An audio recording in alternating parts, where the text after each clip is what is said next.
गडचिरोली जिल्ह्यातील ग्रामीण आणि दुर्गम भागातील नागरिकांना सेवा अधिक सुलभतेने मिळाव्यात तसेच अधिनियमाची प्रभावी अंमलबजावणी होण्यासाठी सर्व संबंधित अधिकाऱ्यांनी तत्परतेने काम करावे असे निर्देश जिल्हाधिकारी अविशांत पंडा यांनी दिले। जिल्ह्यातील प्रलंबित अपील तात्काळ निकाली काढण्याच्या सूचना संबंधित अधिकाऱ्यांना देण्यात आल्या। महाराष्ट्र सेवा हमी आयोगाच्या संकेतस्थळावर जिल्ह्यातील सर्व पदनिर्देशित अधिकारी तसेच प्रथम व द्वितीय अपील अधिकाऱ्यांची माहिती तात्काळ भरण्याची त्यांनी सांगितले।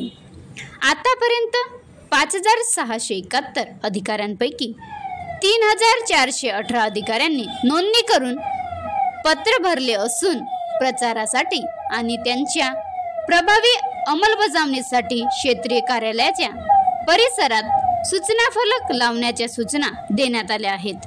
त्यावर संबंधित विभागामार्फत अधिसूचित सेवांची माहिती देणारे QR कोड लावण्याचे आदेश देण्यात आले आहेत।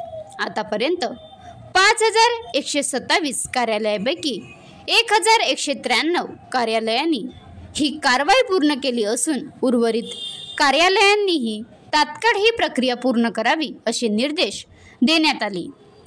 जिल्हाधिकारी पंडा यांनी ग्रामीण आणि दुर्गम भागात अधिकाधिक सेवा पोहोचविण्यासाठी विशेष प्रयत्न करण्याच्या सूचना दिल्या। नागरिकांना त्यांच्या सेवा हक्क प्रभावीपणे मिळावेत यासाठी ग्रामपंचायत स्तरावर आदर्श आपले सेवा केंद्र उभारण्याचे निर्देश त्यांनी दिले। जिल्ह्यात कार्यरत आपले सरकार सेवा केंद्र यांचे पुनर्वलोकन करण्यात आले।